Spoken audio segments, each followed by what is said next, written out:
So welcome everyone for the last event of the day, which is going to be a conversation with Majid Adin and Alessandro Corso. So for those who don't know me, so I'm Marie Godin, and I'm a postdoctoral research fellow at the Refugee Study Center here at Oxford University. I have worked in the past on the politics of refugee voices, and in particular in the context of Calais, where I met Majid. So we were both involved in a project that was led by the University of East London, and which was called University for All, and it was about providing courses and classes to people on the move in Calais. And so since then, so since 2016, we kept in touch with Majid, and we've been collaborating on different research projects together. So I'm very pleased that Majid is with us today. He came from London and is going to stay with us for the entire conference. And I think we have to acknowledge that for him, it's not easy to be in a room full of academics and to speak and present his work. So I will first present Majid very briefly. And then we will go together through some of the art pieces that is selected for this conference. And I hope that some of you had the time to go a little bit around. And then after this conversation, that maybe you will go back with new eyes. And then after this conversation, I will give the floor to Alessandro Corso. So he's a postdoctoral research fellow at ODID, which is the Oxford Department of International Development. He's using drawing and painting in his ethnographic work on undocumented migrants in the island of Lampedusa. So Alessandro will briefly say a little bit more about what he does in his ethnographic practice and its limits. And also he will reflect a little bit more on Majid's work, making the connection between the humanities and the social sciences, which is at the core of this conference.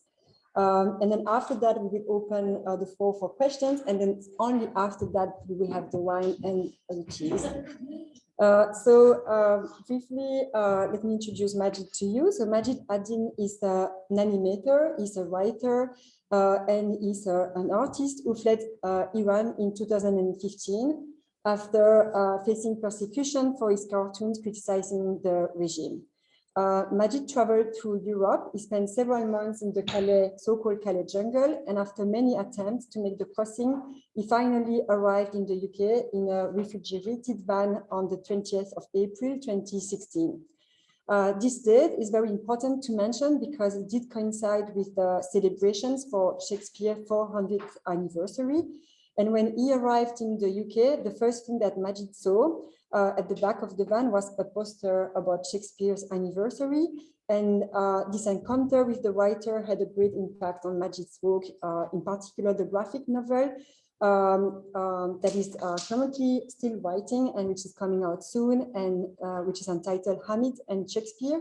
And some of the pages are shown in the exhibition, and Majid will talk a little bit briefly about it after. In 2017, he won a global competition for a music video for Elton John, and that's the picture that you can see here for the hit Rocketman. For those who haven't seen this video, I invite you to do so. It's on YouTube. You just type Majid Adin the Rocketman, and it gathered more than 100 million views so far, which is quite a big achievement. Since then, he has been working as an illustrator, animator in London.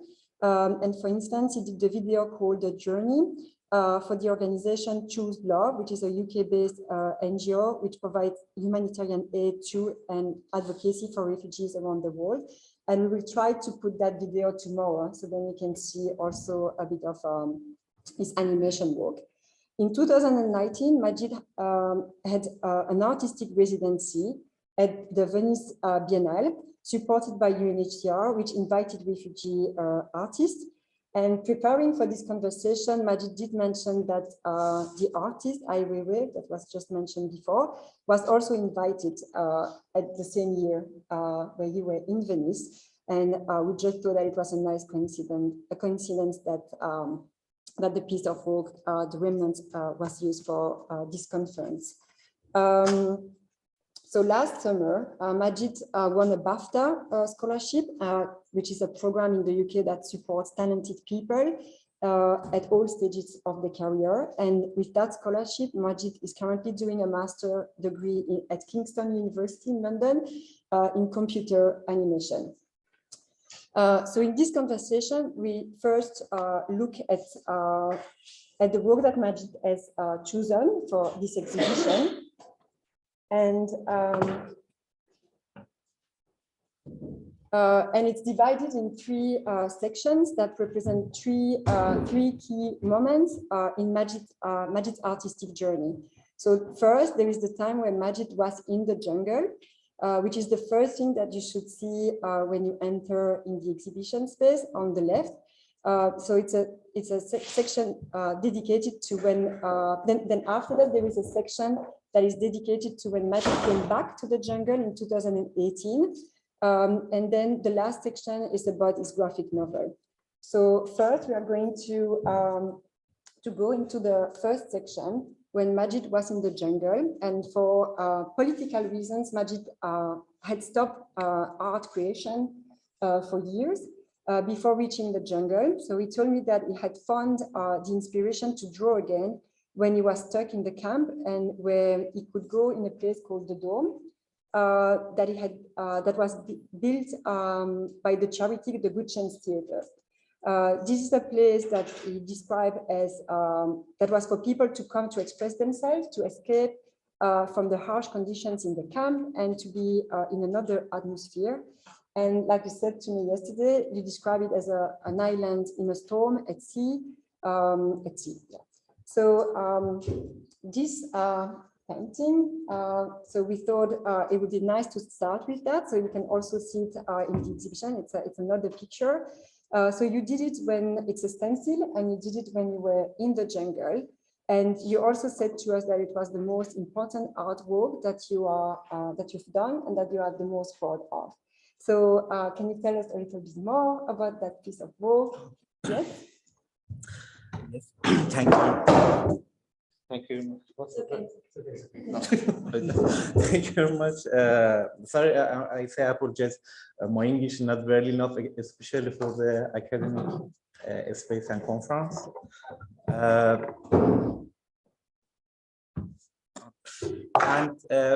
Just about this artwork, for many, this one is belonging to the March 2016. When I was in the camp, college jungle camp. I liked this artwork. I am proud for this one in more than any of art I created, because it's the reason of the creation is very pure and very simple. It's Kim's very simple compassion. Because it was very simple. Maybe it was a Mother's Day. And I thought when I was in the jungle camp, I thought every year for Mother's Day, I send a message or say gift to my mother. What can I do this year? It was just, I thought, yes, maybe we can do create some artwork. There were many journalists in the jungle.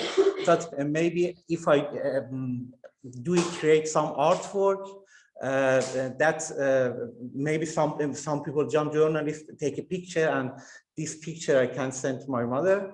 I sprayed this stencil about 6 or 7. All it was demolished because demolished the jungle, just one left. And the next days I was completely disappointed because it doesn't happen anything.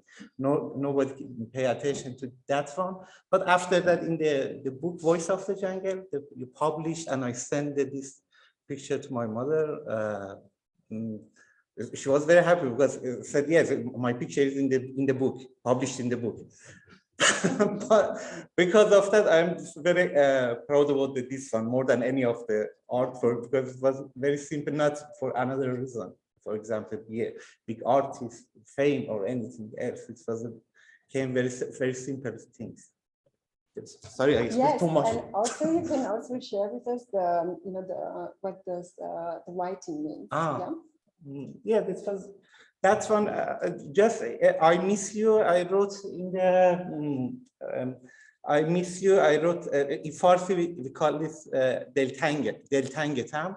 This Farsi word I wrote with the Latin letters, and and the Farsi, the English word I wrote with the Farsi Arabic letters. A little bit I want to explain the confusing with the different culture is something, I don't know, this is a simple idea about that. Okay, thank you. And so you said that they were all destroyed, but there was only one left, right? Oh, so yeah, the one left, the one left was just for those who went to the jungle. There was this big bridge, right? And so it was just next to the one that Banksy did. So a lot of people were, going and take a picture of the one of Banksy, which was representing Steve Jobs. But then the one that you did was just next to it, and it's still there, right? Yeah, but a little bit, yes. Yes. Okay. So let's move on to the next one.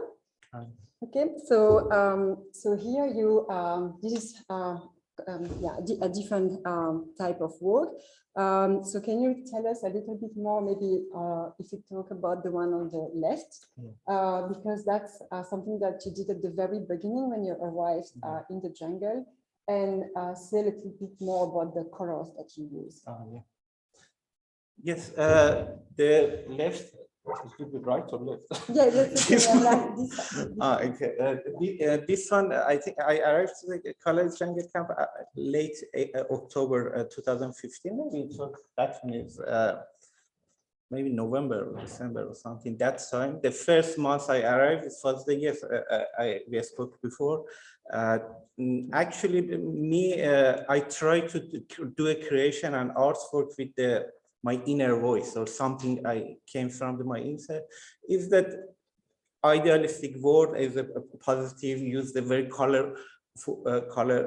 warm color, actually, because it was a winter in the college jungle. I used something I hadn't in the jungle camp.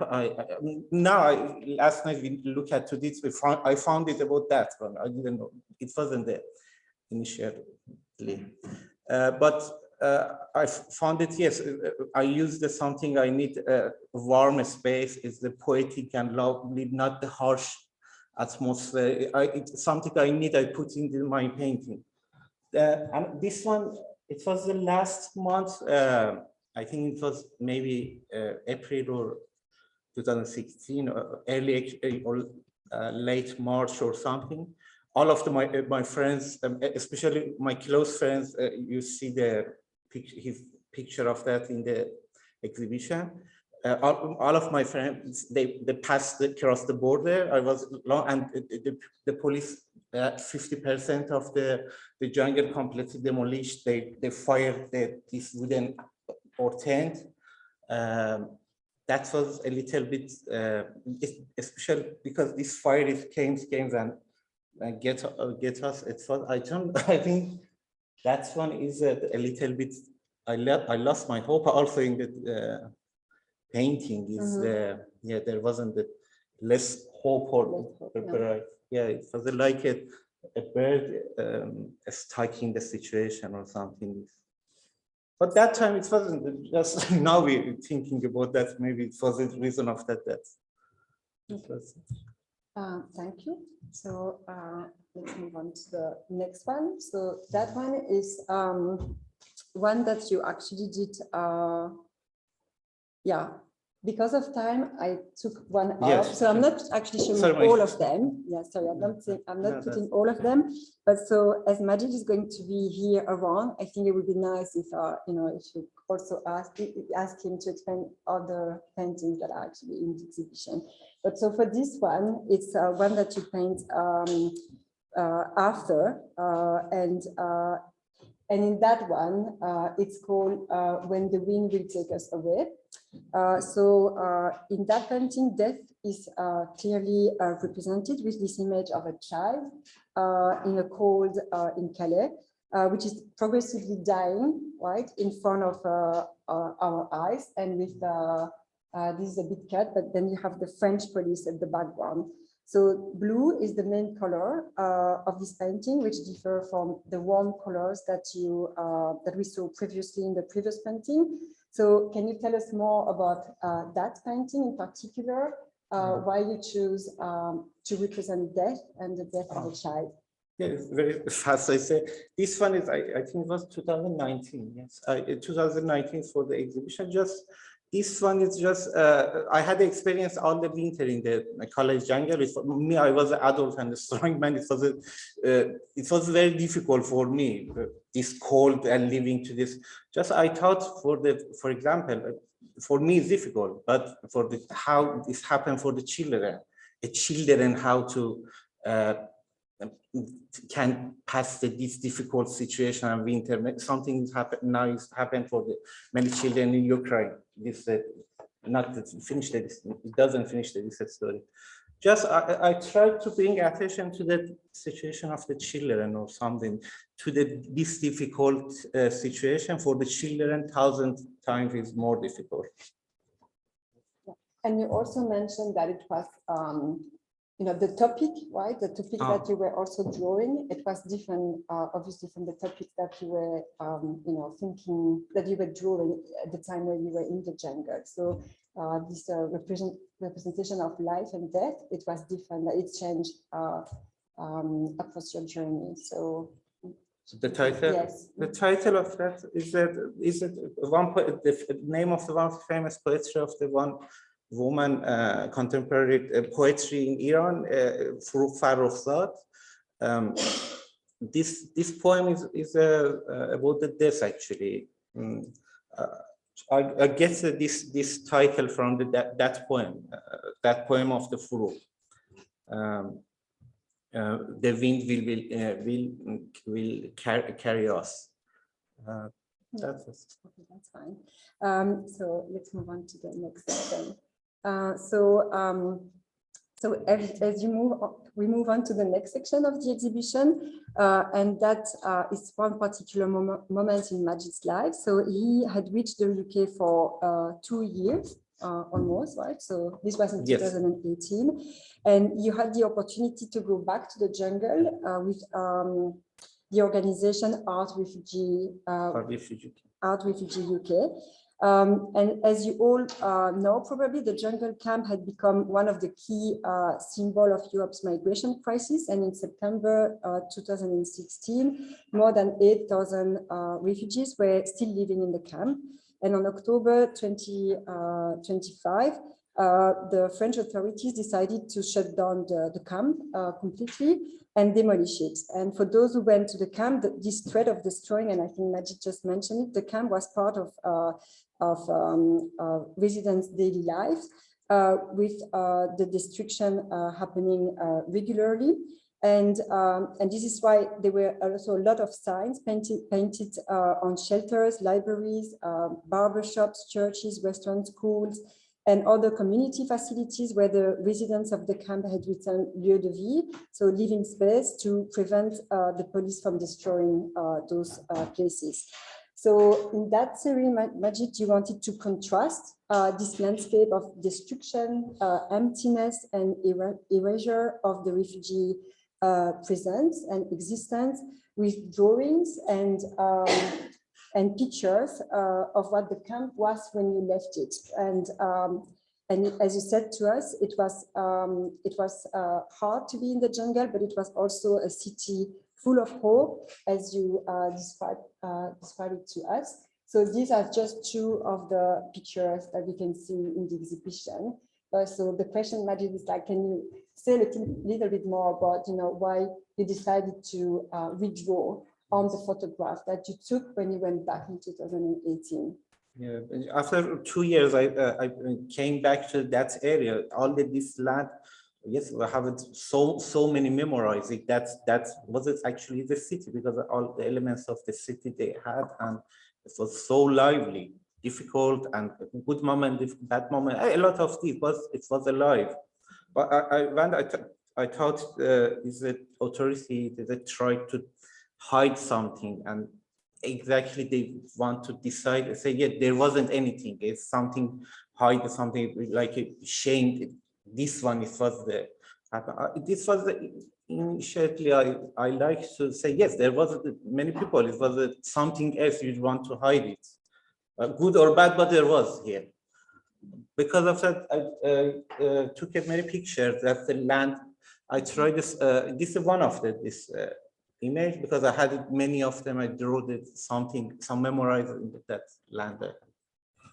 Yeah, exactly. So you wanted to instill life in what seems to be now a no man's land, but it was never a no man's land, and it's still not. So I think we move on to the third part of the exhibition, which is about your graphic novel called Hamid and Shakespeare. So as mentioned, you arrived on the date of Shakespeare's 400 years anniversary, but you also saw the play Hamlet in the Calais jungle, and it was performed by the actors from the Shakespeare's Globe Theatre. So the book that you are still writing, and which will be released soon, it's developed in collaboration with the Good Chance Theatre Company. And so can you tell us a little bit more about the graphic novel, the main plot of the graphic novel, and the story main character? So who is Hamid, and why Shakespeare, and maybe who is who is Hamid and Shakespeare? I don't know how. I try to say very briefly. I have time. Yes, this is I haven't the experience before. That is my first experience of the writing.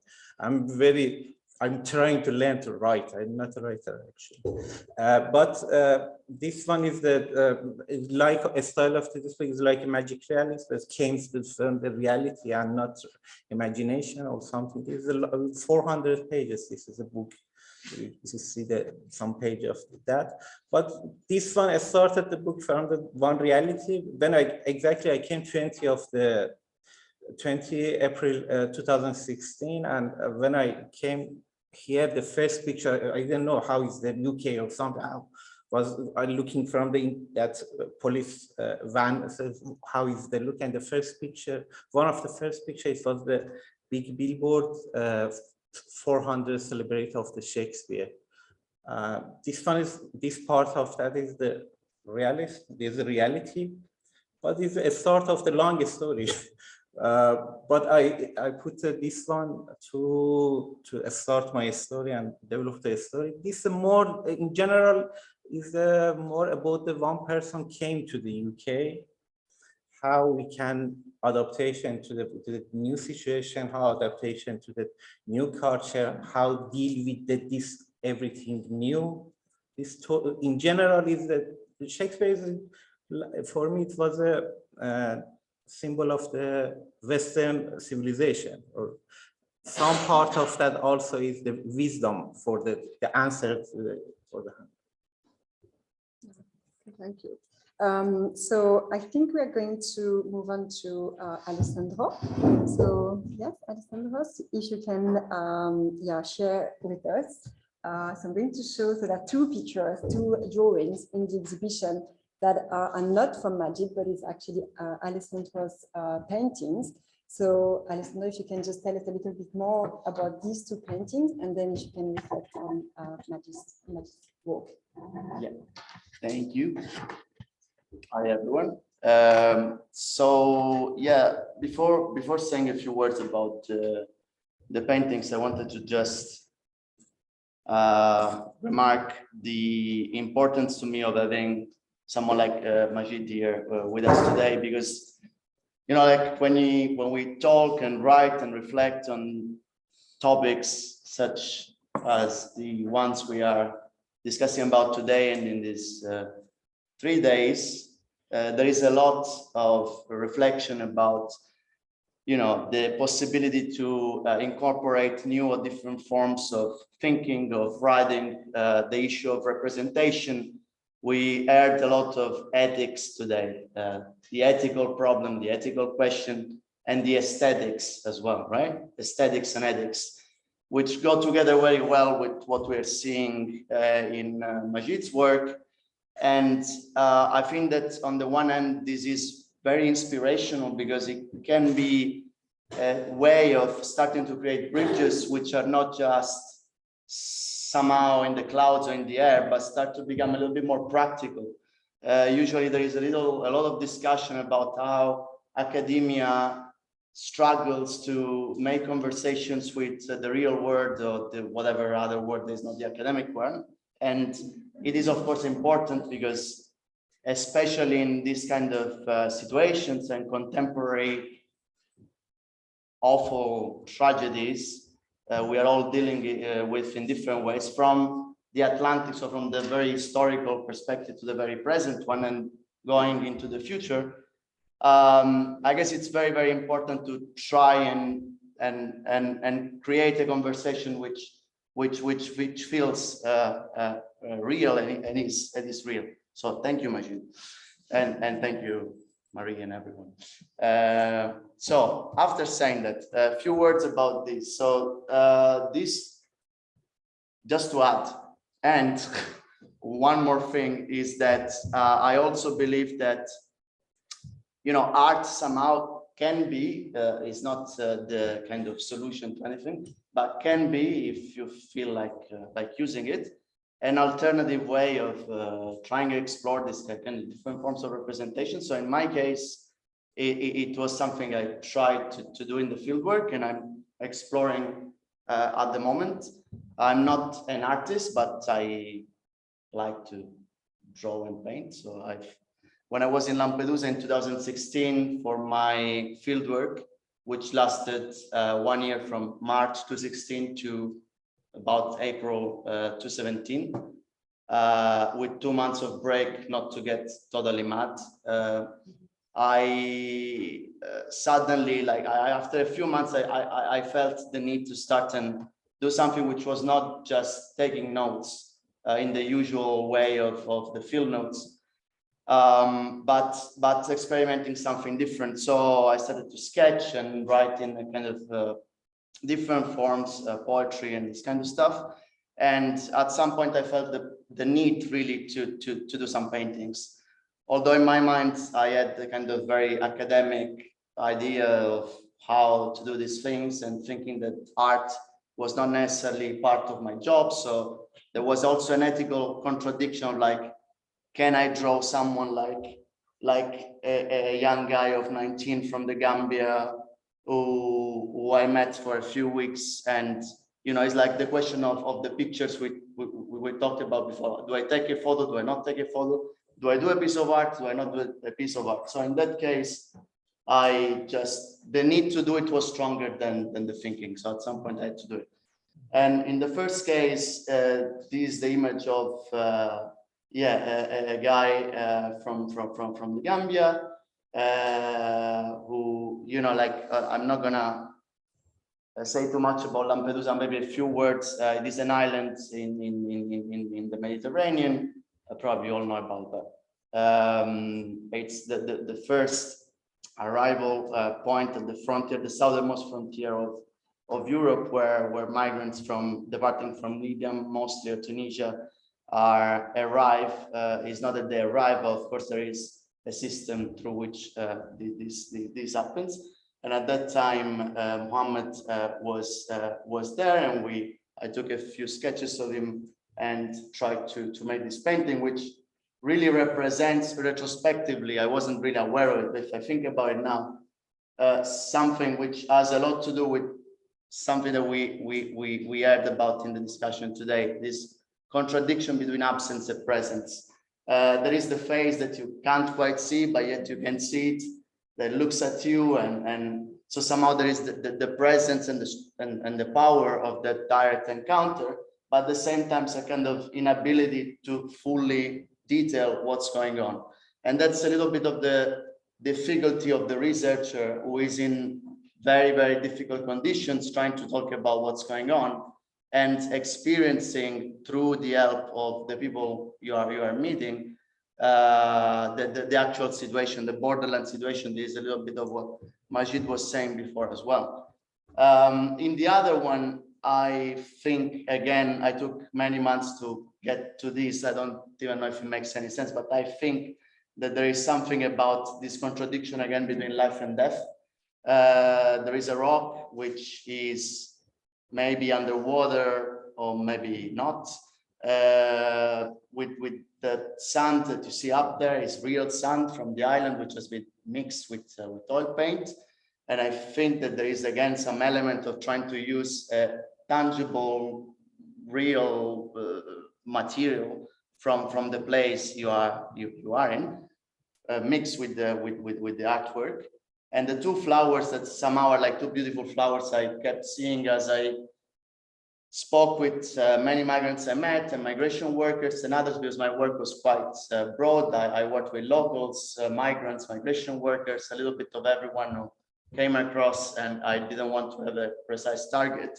But I think that they somehow represent this kind of life that tries to emerge from the heaviness of this rock, which sinks in the bottom. And when we saw before the image from Majid, the one of the bird, that he was talking about before, and we spoke about it to him yesterday, I was just a little bit kind of thinking about that image, because he was saying that in the one before there's the yellow, very bright colors, and the yellow he was saying was the only color he couldn't see in Calais. So like, there was no yellow, there was like very little yellow, which is a symbolic thing. Like it reminds of maybe the sun, the warmth, the climate, the home perhaps. And he said that he was kind of filling this void by adding a missing color. So there is some hope there, right?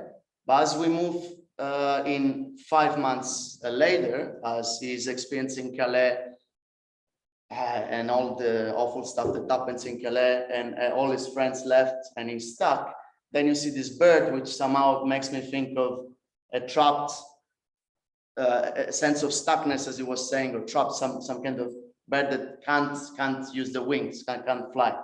And this again reminds me very much of what happens in Lampedusa, has been happening for a long time and many years, which is a very strange condition legally and formally as well, because in theory it is a hotspot. So it's a place where, after rescuing operations take place, which have been changing in 20 years very much, but substantially not really, migrants are transferred there to then technically be there for no longer than 3 days for very quick medical checks and for identity checks as well.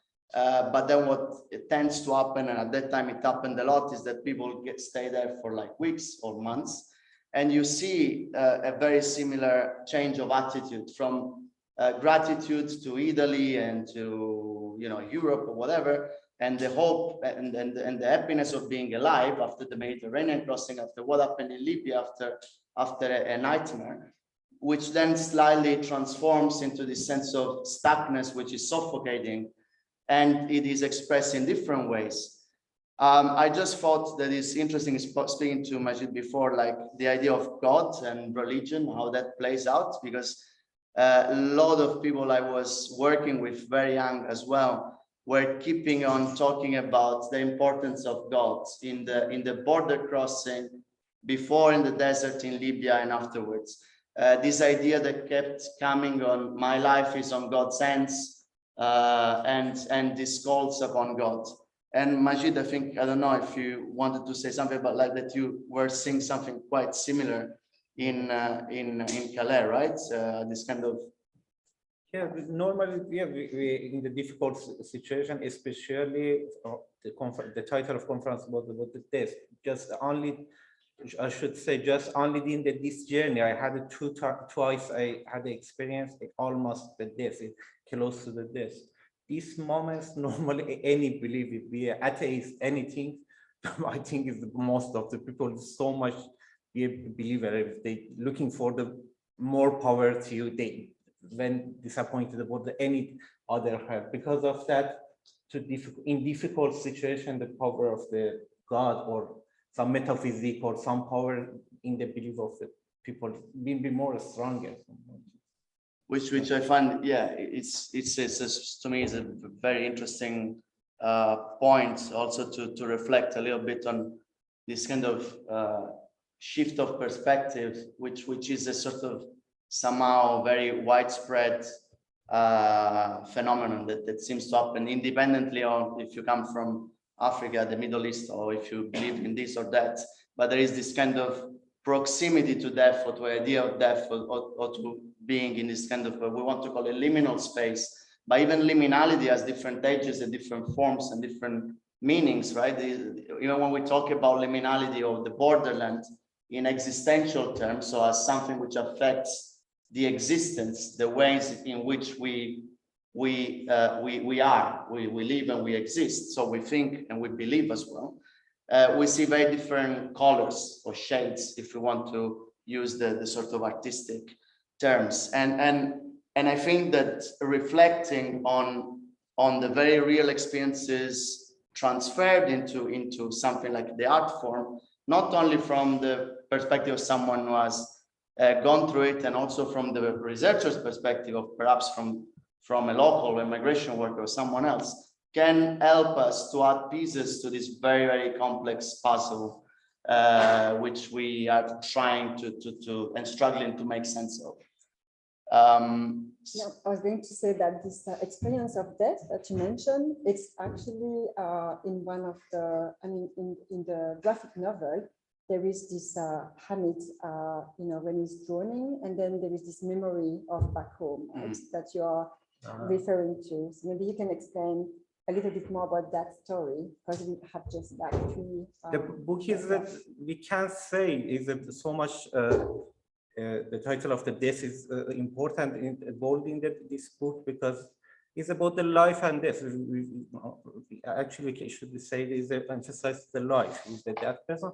Three key moments in the story. Is the choice is that Hamid, because Hamid say that his story to the Shakespeare, and this we can see the story of the Hamid in the journey of the Hamid with the, like a flashback. Is that came back to the timeline of the story narration.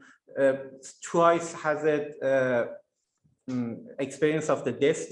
There is in this book, because he says to the Shakespeare his story, and once we actually we have it 3 times, and once has it the, I don't know what to say in English, the top point of the narration line. That point is that Hamid wants to commit suicide, and Shakespeare bring back to it. These are key moments in the story. Yes. Yes.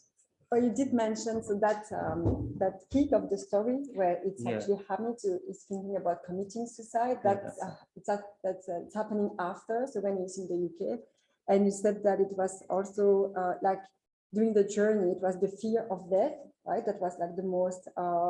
That was the thing that you would actually feel more. But then after in the UK for Hamid, it's the fear of life, right? And the fear of life that can actually lead to death. Yeah, actually, in the book, Shakespeare answered to this question, to the Hamid, really, because like Shakespeare is a symbol.